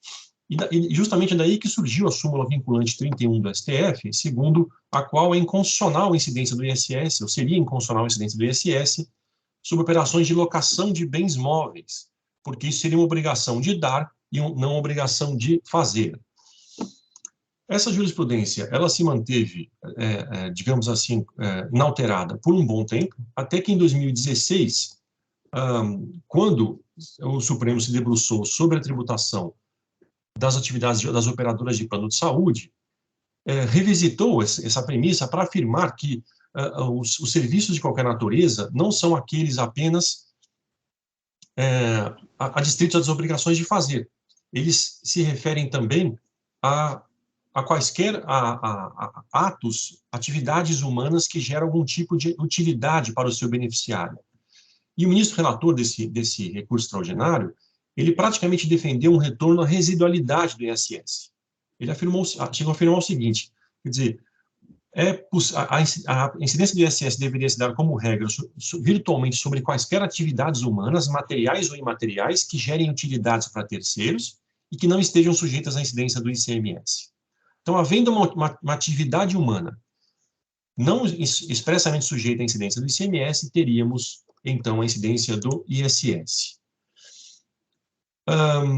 E tratando especificamente, antes de falar da questão do software, esse julgamento já trouxe à tona uma primeira discussão, que é o fato de que a Lei Complementar 116 possui no seu item 3.02 a possibilidade de instituição do ISS sobre serviço, né, de cessão de direito de uso de marcas e de sinais de propaganda, ou seja, remuneração de uso de intangível. Ou seja, se uma empresa tem a atividade de cessão de direito de uso de marcas e de sinais de propaganda, cessão essa remunerada, que são direitos intangíveis e, portanto, remunerados como uso de intangível, haveria aqui a prestação de um serviço tributável pelo ISS. Se olharmos para esse dispositivo, segundo a jurisprudência tradicional do ISS, no sentido de que é necessário uma obrigação de fazer um fazer humano específico para a incidência do imposto, me parece que teríamos uma dificuldade grande de enquadrar essa previsão legal na possibilidade de cobrança do ISS.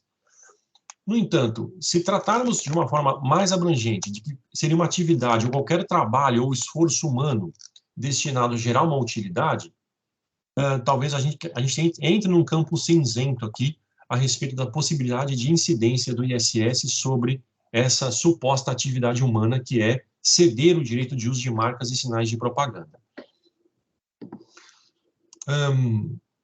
temos, inclusive, no próprio STF, decisões favoráveis à tributação do ISS sobre esse evento econômico, ou seja, cessão de direitos de uso de marcas e sinais de propaganda. O ministro Gilmar Mendes, por exemplo, que é um dos defensores dessa possibilidade, afirma que a cessão de direito de uso de marca não pode ser considerada locação de bem móvel, mas serviço autônomo especificamente previsto na Lei Complementar 116. Então, para essa manifestação do ministro, que foi seguida por alguns ministros já no Supremo, haveria aqui algum tipo de atividade humana de ceder esse direito e cuja remuneração, ceder o direito de uso do intangível, cuja remuneração seria o objeto de incidência do ISS aos municípios. No entanto, no Tribunal de Justiça de São Paulo, o próprio órgão especial, via uma arguição de inconstitucionalidade, já afirmou, na visão do Tribunal Paulista, e sendo órgão especial, nós estamos falando de um controle concentrado de constitucionalidade no nível estadual, já que a lei é municipal, de que essa incidência seria inconstitucional, porque não há aqui nenhum fazer humano passível de incidência do ISS. Naturalmente que essa discussão, como todos sabem, evoluiu. Antes disso, faço uma referência interessante também, curiosa, né, de que a própria Receita Federal do Brasil entende já há algum tempo de que não incide PIS e COFINS e importação no pagamento de royalties pelo uso de marca, justamente porque para a Receita Federal não há uma prestação de serviço, não há uma importação de serviços e, portanto, não poderia ser cabível a incidência do PIS da COFINS e importação. Ou seja, a própria Receita Federal reconhece que o pagamento de royalties pelo uso de marca não é serviço. Então, teríamos aqui o município entendendo que é serviço e a União entendendo que não é serviço para fins do PIS e da COFINS importação. E chegamos, finalmente, na discussão atual, que é a questão da tributação do licenciamento de software, decidida depois de tantos anos pelo Supremo Tribunal Federal, na qual a decisão final foi justamente pela incidência do ISS nos contratos de cessão de direito de uso de software, de licenciamento de software, né, portanto, em detrimento da incidência do ICMS. Os votos vencidos desse julgamento são importantes porque, na visão deles, seria possível a incidência de ISS sobre a circulação de mercadoria virtual. Ou seja, o que diferenciou aqui o critério de julgamento para determinar a incidência do ISS não foi o fato de que o ICMS estaria restrito à circulação de bens corpóreos, de bens tangíveis. Quer dizer, seria sim possível a incidência de ICMS sobre bens intangíveis. O ponto de toque aqui da decisão foi basicamente o fato de que, na visão dos ministros, na cessão de uso de software, customizado ou não, isso deixou de ser um critério importante. Esses softwares seria clara o fazer humano, seria clara a atividade humana destinada a gerar uma utilidade para terceiro, e principalmente, que no licenciamento de software não há transferência de propriedade do software a terceiro, que seria um requisito, um fundamento essencial para a incidência do ICMS. Então, não havendo transferência de propriedade, ainda que o ICMS possa incidir sobre transferência de mercadorias virtuais ou intangíveis, por essa circunstância estaremos diante da residualidade do ISS. Lembrando que na própria cautelar dessa ADI, de uma dessas ADIs, o ministro Toffoli afirmou e reconheceu que eles já haviam considerado que o ICMS pode alcançar o software comercializado por meio de transferência eletrônica de dados. Quer dizer, eles já haviam reconhecido a premissa de que o ICMS não se restringe a mercadorias tangíveis, apenas afirmando que o licenciamento de software deve sofrer incidência do ISS por ser um negócio complexo de natureza híbrida, ou seja, há vários serviços conjuntos que determinam a incidência do ISS. Finalizando aqui com algumas provocações, né, a respeito desse assunto. O Supremo, na minha avaliação, ele não afirmou que qualquer operação com software tem atração do ISS. Ele apenas se limitou aos intangíveis que sejam objeto de licenciamento, reconhecendo que os intangíveis podem ser tributados por ICMS ou ISS, mas que no que se refere a licenciamento, fica mais claro a atividade humana, por um lado, que seria preponderante na visão do Supremo, e, por outro lado, a inexistência da transferência de propriedade, que seria um requisito para a incidência do ICMS. E aí o exemplo que eu sugiro para reflexão nessa dicotomia estabelecida pela decisão do Supremo, por essa evolução da jurisprudência do Supremo, é o seguinte: imagine-se uma sociedade que explore a criação e negociação de tokens, por exemplo, de game coins, para jogos eletrônicos. Qual seria a incidência tributária? Seria o ISS ou ICMS? Ela gera tokens e tem a atividade de negociar esses tokens. Pela decisão do Supremo, me parece que aqui a decisão mais acertada seria a incidência do ICMS, uma vez que ele transfere... nós temos uma mercadoria puramente digital, mas que na qual há, sim, uma enorme... É claro, a atividade humana aqui, na criação dessas mercadorias digitais, mas haveria aqui a transferência de propriedade definitiva desses tokens aos respectivos usuários dos jogos eletrônicos. Mas isso está longe de ser algo pacífico. E uma segunda provocação: o que fazer com os arquivos vendidos e destinados à impressão 3D, por exemplo? Imagine-se uma empresa que hoje ela fabrica vestuário. Ela recebe pedidos de vestuários customizados dos clientes e hoje fabrica esse vestuário e vende para o cliente de forma customizada. Não há muita dúvida aqui da incidência do IPI e do ICMS. No entanto, imagine que ela quer reduzir os seus custos tributários e, portanto, passa apenas a produzir o arquivo com o molde de fabricação daquela peça de roupa ou de uma peça de decoração, e o consumidor adquire o arquivo eletrônico e, de forma não definitiva, uma licença de uso desse arquivo eletrônico, porque a propriedade intelectual continua sendo do vendedor, a propriedade intelectual daquele arquivo não se transfere ao comprador, e ele se dirige a uma gráfica 3D para imprimir essa peça de vestuário ou essa peça de decoração. Será que estamos diante de ICMS ou de ISS? À primeira vista, poderia ser o ISS, porque não há transferência de propriedade e o fazer humano é evidente. O que diz o fisco paulista a respeito disso? O fisco paulista afirma: este arquivo, apesar de ser um bem digital e haver claramente um fazer humano e não haver transferência de propriedade, ele é vocacionado para se transformar no arquivo tangível, no arquivo corpóreo. E essa vocação do arquivo já atrai a incidência do ICMS. É o que diz o fisco paulista.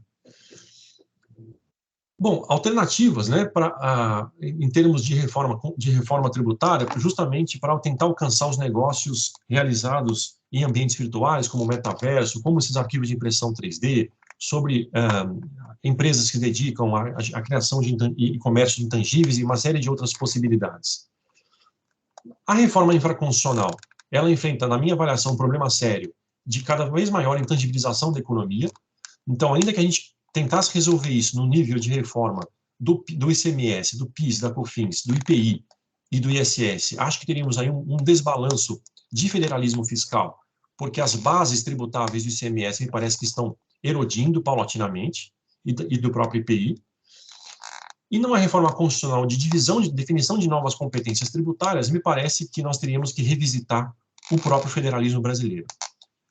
Porque me parece que essa nova atribuição de competência deveria levar em conta o fato de que a intangibilização da economia pode levar à erosão de bases tributáveis tradicionais baseadas numa economia física.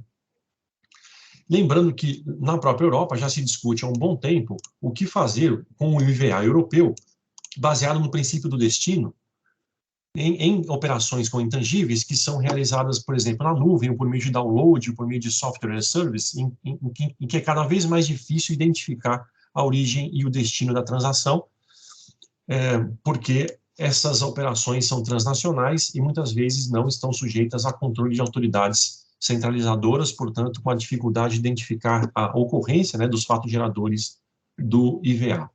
Desculpem, sei que me alonguei um pouco demais, tentei trazer algumas provocações relativas ao imposto de renda, ao PIS e à COFINS, e ao ICMS e ao ISS, para tentar demonstrar o fato de que os intangíveis, tal como ocorre na área contábil, estão provocando uma série de discussões e de dúvidas que ainda vão dar muito pano para manga para discussões na jurisprudência, na doutrina, e só pressionam, né, o legislador tributário a tentar correr atrás do prejuízo. Não, excelente, Ricardo. Foi muito bom. E nós vemos a intersecção, né, dessas questões com as questões contábeis. Temos duas mãozinhas levantadas aqui. Eu queria passar para a Yusete primeiro.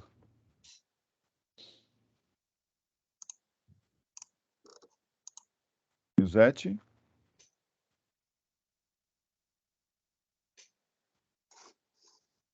Bom, então vamos para a Suzana.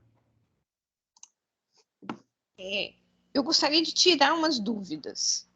Em relação à amortização de intangíveis adquiridos em combinação de negócio, ela só é efetiva após a incorporação da adquirida. Se não houver incorporação, não há amortização, correto? Meu entendimento está correto? Está correto. A amortização para fins fiscais ocorre após a confusão patrimonial, ou seja, a incorporação, né? A fusão ou incorporação das entidades, da entidade original que adquiriu, né, o capital da adquirida com ágio. E aí, a minha segunda pergunta, se eu tenho uma incorporação, vamos supor, eu tenho um ativo intangível de 10 anos de vida útil linear, eu vou amortizando contabilmente e lá no 5º ano eu faço a incorporação. Eu vou amortizar fiscalmente, de só forma geral, tá? Eu sou avaliadora, eu não sou fiscal e nem sou preparadora de demonstração financeira, mas quando eu estou fazendo avaliação, é sempre importante conhecer. E uma pergunta que sempre acaba surgindo, se eu incorporar no meu exemplo, lá no 5º ano, eu vou amortizar fiscalmente por mais 5 anos ou eu vou começar a 10 anos ou eu vou amortizar só o que sobra? Como que funciona isso em linhas gerais, sem ser específico? Olha, deixa o Edson falar também, mas na minha avaliação é possível amortizar apenas pelo prazo residual. Tá, ok.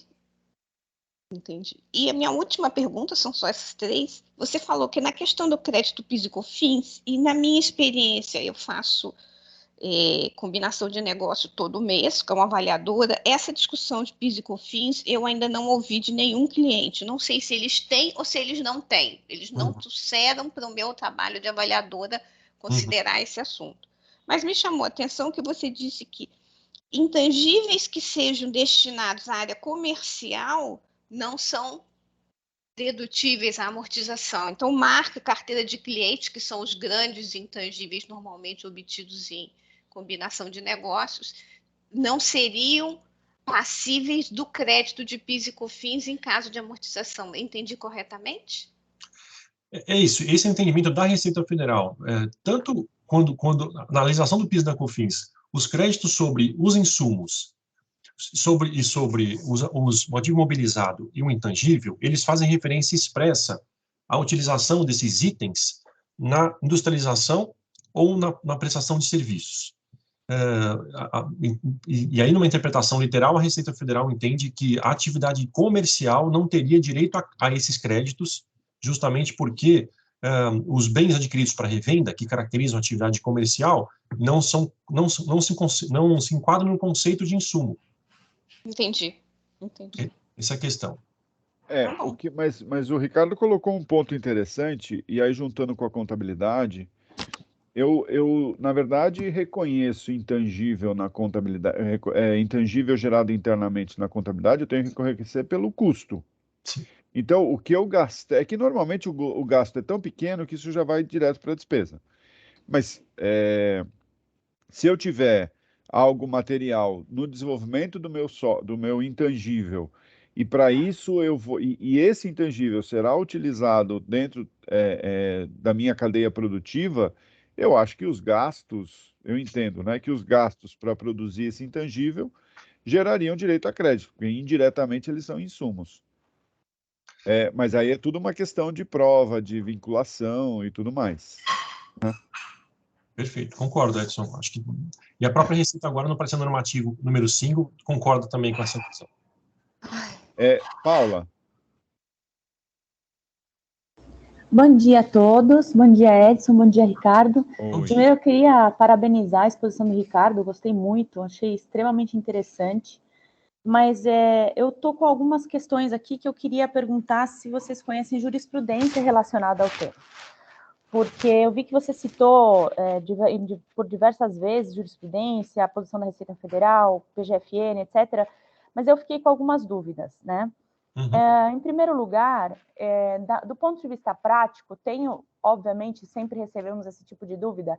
O ativo intangível pode ser amortizado para fins de imposto sobre a renda? Aí a gente vai lá no artigo específico da 12973 e diz, em tese, sim, né? Aí você colocou da questão do linear, não linear, né? A discussão do linear versus não linear. Mas o ponto que eu coloco a gente teria, qual seria, né, do ponto de vista probatório, o fundamento para que eu justifique uma amortização linear de um intangível que, do ponto de vista contábil, está sendo qualificado e mensurado como não linear, né? Eu tenho que dividir pelo número de meses do prazo que o laudo contábil determina para ser sua vida útil. Então, vamos supor que seja 10 anos para fins contábeis. Em geral, o que me espantou um pouco nessa discussão foi que a legislação fala que você tem que estar vinculado a um prazo fixado legalmente ou contratualmente, né? E contabilmente, não necessariamente, quando se mensura um ativo intangível, você está relacionada a qualquer um desses dois elementos. Às vezes, nós estamos relacionados a um elemento relacionado a... Desculpa, vou falar relacionado de novo. Vinculado de fato, a perspectiva econômica de realização daquele intangível, que é um elemento que ele não é nem contratual nem legal, né? Então, fica parecendo aí que a gente tem um buraco, né? Uma lacuna que não está contemplada na legislação fiscal. E aí minha pergunta se vocês identificaram, se vocês conhecem alguma jurisprudência que contemplou a análise dessa lacuna. Porque, na minha visão, e sempre eu me oriento nesse sentido quando a gente recebe esse tipo de dúvida, a gente faz uma interpretação por aproximação. Porque o que você vai usar como parâmetro, né, para você dizer qual é o prazo de amortização, mesmo que o estudo econômico daquele intangível seja linear, independentemente dessa questão, mas o fato é que está vinculado a um estudo econômico, não legal e nem contratual, às vezes. E aí, como é que você vai justificar, do ponto de vista fiscal, que a sua amortização fiscal ela pode ser baseada na amortização contábil determinada através de um elemento que não está previsto na legislação? Então, eu queria saber de vocês se vocês têm conhecimento de alguma jurisprudência que tenha analisado essa discussão ou algum parecer da Receita, da PGFN, enfim. Perfeito. Entendi perfeitamente a questão e, de fato, há uma lacuna. Começando pela sua questão, pelo fim, eu desconheço e procurei para trazer hoje, né, jurisprudência, seja do CARF, seja do Poder Judiciário, para que tratasse mais profundamente dessas questões, e infelizmente eu não as encontrei. Eu imaginei que é possível que não tenha tido formação de jurisprudência ainda sobre esse assunto, porque acredito que a própria fiscalização tem algumas dificuldades para adentrar nesse nível de detalhamento no que se refere à amortização dos intangíveis para fins fiscais, seja para determinação do IR, seja para desconto de crédito de PIS e COFINS. Então, infelizmente, jurisprudência eu realmente desconheço. O que temos são, de fato, os pronunciamentos da própria Receita Federal. E concordo contigo quando você afirma que há intangíveis cuja vida útil não é determinada por uma questão de prazo contratual ou legal, e sim justamente pela regra contábil, que é de fruição dos benefícios econômicos, de geração, consumo, né, dos benefícios econômicos que o intangível vai gerar para a entidade. Nesse caso, a gente teria duas interpretações possíveis. A primeira delas, para intangíveis dessa natureza, eu tenho só o artigo 41 da 12973, que admite o desconto, a despesa de amortização fiscal para determinação do lucro real, e aí a gente seguiria o critério contábil, justamente porque esses intangíveis não estão previstos no artigo 58 da 4.506, ou teria uma segunda interpretação, no sentido de que a 4.506 disse menos do que queria, e que, portanto, deveríamos, ainda assim, para esses intangíveis, seguir uma amortização linear, utilizando o critério contábil, ainda que ele não seja um critério baseado no prazo do contrato ou da lei. A Receita Federal certamente tenderia a essa segunda interpretação. sobretudo, e claro, né, e na única hipótese, em que a amortização não linear desse intangível fosse mais acelerada do que a amortização linear. Chegou até o extremo de pensar, Ricardo, que a gente teria que fazer 2 estudos para um mesmo intangível. Se, eventualmente, para fins de Receita Federal, preciso ter um prazo contratual, pode ser que o prazo contratual, que o estudo de amortização com base em contrato, dê um segmento, dê uma realização distinta da avaliação de realização econômica. E aí eu me pergunto, do ponto de vista de questão de prova, eu posso justificar fazer um estudo específico só para fins fiscais? Porque pode ser que isso me favoreça muito. Claro, entendeu? claro. Pode ser que isso me favoreça muito do ponto de vista prático. E um segundo aspecto, que foi uma situação concreta que eu enfrentei, até queria ver a opinião de vocês sobre o tema, que por vezes a gente se depara com uma circunstância em que o ativo intangível ele passa por uma avaliação econômica e a conclusão é de que ele tem que ser baixado. E aí, olha que situação, você vai dizer o seguinte, não, então essa baixa ela é dedutível para fins fiscais na cabeça? Ou eu tenho que esperar, eventualmente, fazer um estudo específico só para fins fiscais e dizer, não, para fins de contrato, isso daqui demora 10 anos. Poxa, mas isso aqui não vai realizar nunca, porque do ponto de vista econômico não existe mais o fato que o gerou, né? Nesse caso, eu queria até fazer um benchmark com vocês. Vocês têm enfrentado essa discussão? Como vocês têm orientado esse tipo de posicionamento? Porque, veja, eu penso da seguinte forma. Se aquele item ele foi reconhecido no balanço, ele tem um custo de aquisição. Seja porque ele tenha sido adquirido, seja porque ele tenha sido destinado do ponto de vista econômico para o ativo intangível por um gasto da própria entidade. Quando eu baixo isso para resultado, ele tem um custo. Por que eu não poderia considerar ele dedutível para fins fiscais na cabeça? Né? Então, eu queria também fazer essa avaliação com vocês, queria conhecer se vocês já enfrentaram essa discussão também. Eu acho uma discussão importantíssima. Eu confesso que só enfrentei essa discussão uma vez com um cliente que não chegou a fazer a baixa do intangível, mas tinha uma perspectiva de, num teste de recuperabilidade ou num teste de revisão dos benefícios econômicos, percebeu que a vida útil ia ser mais abreviada, e justamente discutimos se essa baixa seria diretamente impactada no resultado e, portanto, na redução da base tributável do imposto de renda. A minha resposta foi positiva, que justamente por ter havido os custos que não foram despesados inicialmente, porque foram tratados como componentes do intangível, essa baixa deveria ter os seus reflexos no resultado contábil e, portanto, no resultado tributável. Eu não vi uma determinação da lei tributária de ajuste dessa baixa no LALUR. Então, na minha avaliação, seria adequado o reflexo fiscal também. Mas, de fato, eu confesso que só enfrentei essa discussão uma vez e cheguei a conversar com alguns colegas que concordaram com essa minha avaliação, mas desconheço, como eu disse, desconheço jurisprudência, desconheço maiores formalizações desse entendimento, seja pela Receita, seja pelo Judiciário ou pelo CARF. Até fico preocupada, né? Porque do ponto de vista... existe uma longa discussão sobre impairment, né? E a necessidade ou não de você tratar isso como um ajuste neutro para fins fiscais, né? Me preocupa muito como se aplica essa regra do impairment para esse caso concreto, né? Porque, de fato, ele não tem volta, né? Então, você baixou contabilmente e você vai mantê-la na sua parte B do LALUR para amortizar por 10 anos, porque tem um contrato vinculado. Como funciona isso, né? E aí, por último, desculpa, viu, Edson, se eu estiver passando o tempo, você me avisa. Temos 6 minutos. Oba, excelente. Mas não vou consumir todos, não. E aí, um outro tema que eu fiquei com uma pulga atrás da orelha quando você comentou foi a questão dos créditos e piscofins. Né? Do ponto de vista prático, fiquei pensando aqui, né?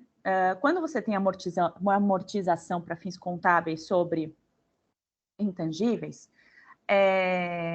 a orientação que normalmente eu seguiria seria, olha, você pode apropriar crédito sobre o seu intangível desde que ele esteja vinculado a essa operação, mas, gente, qual é a chance de você ter um intangível que não está vinculado a essa operação e que não seja essencial e relevante para a sua operação. Se isso não for essencial e relevante para sua operação, você não compra. Não dá nem para livrar registro. Para que você... Exato. Para que você vai ter uma carteira de clientes se não precisar dela? Você não tem... Né? Enfim, de qualquer forma, assim, o que me chamou a atenção na sua fala foi que a Receita Federal entende que... Não sei se eu interpretei de forma correta o que você comentou, mas que a Receita Federal entende que a amortização do intangível ela tem que seguir uma realização fiscal específica que não necessariamente vai estar relacionada à realização contábil. Segue o padrão. Aí eu fiquei pensando naquela situação bizarra que nós enfrentamos para fins de ativo mobilizado, bens, máquinas, equipamentos, etc., que nós temos aquela lista da Receita Federal de realização específica. Uhum. E aí fiquei pensando, para fins de amortização de intangível, então, teríamos uma situação análoga de ter uma lista de bens cuja realização teria que obedecer uma instrução normativa versus a realização desse bem do ponto de vista contábil, né? Então, se teríamos aí uma diferença temporária para PIS/COFINS, né? Que até é uma coisa bem estranha, não foi exatamente o objeto da minha tese de graduação na contabilidade, a minha foi de AVP, diferenças temporárias de PIS/COFINS para AVP, mas eu acho que é uma situação análoga para fins de creditamento de PIS/COFINS, né? Agora, o que me chamou a atenção foi, na mesma circunstância, né, que eu estava comentando para a RCS, se você vai lá e baixa para fins fiscais, para fins contábeis, o seu ativo intangível, você não pode tomar crédito na cabeça? Né? Em relação ao primeiro aspecto, eu acho que é semelhante ao mobilizado quando se refere ao critério de crédito linear. Acho que a grande diferença é que, no intangível, quem atribui a vida útil é o próprio contribuinte, diferentemente do imobilizado, que aí o próprio fisco atribui para fins fiscais a vida útil do bem do ativo imobilizado. Mas, tirando essa diferença, me parece que aí é o entendimento da Receita, definida a vida útil do intangível, por questão legal, contratual, enfim, a amortização tem que ser linear. Quer dizer, eu não posso seguir, eventualmente, uma orientação do contabilista, da contabilidade, de fazer isso não linear em função dos benefícios econômicos gerados. Então, acho que essa é a única diferença que teria, aos olhos da Receita, entre o imobilizado e o intangível. Ambos lineares, sendo o intangível com algum grau de subjetivismo do próprio contribuinte em definir a vida útil. E sobre a baixa do intangível para fins de crédito PIS/COFINS, eu acho que o entendimento da Receita seria, acho que fatalmente, o mesmo do imobilizado. Quer dizer, baixou o imobilizado, interrompe imediatamente o desconto de crédito PIS/COFINS, sem possibilidade de creditar-se integralmente do valor, do valor residual do bem, né, na data da baixa. Então, mas é interessante esse ponto, Ricardo, que você está comentando, porque a própria legislação de PIS/COFINS de 2017, ela estabeleceu uma forma de creditamento sobre o mobilizado para diversos NCMs que seriam na data da aquisição a 100%. Pois é. Né? E aí ficou um buraco, exato. Né? Se você baixa no meio do caminho, o que você faz? Porque, no final das contas, você já tomou 100%. Nesses casos fica mais fácil, né? Quer dizer, já se tomou na data da aquisição, pode baixar no período seguinte que os créditos continuam válidos porque eles já foram integralmente descontados. Essa é a minha avaliação, ainda que não tenham sido integralmente usufruídos. Porque o importante é o direito ao desconto, né? E não a efetiva fruição. Agora, se o crédito está sendo descontado a partir dos encargos de depreciação, aí, infelizmente, precisa haver... Aí é outra regra. E me parece que isso seria aplicado à baixa do intangível. Entendi. Conservador. Eu sou pouco conservador, para ser muito sincero, mas eu acho que, nesse caso, faria mais sentido mesmo, em razão do regime da não cumulatividade do PIS/COFINS. Entendi.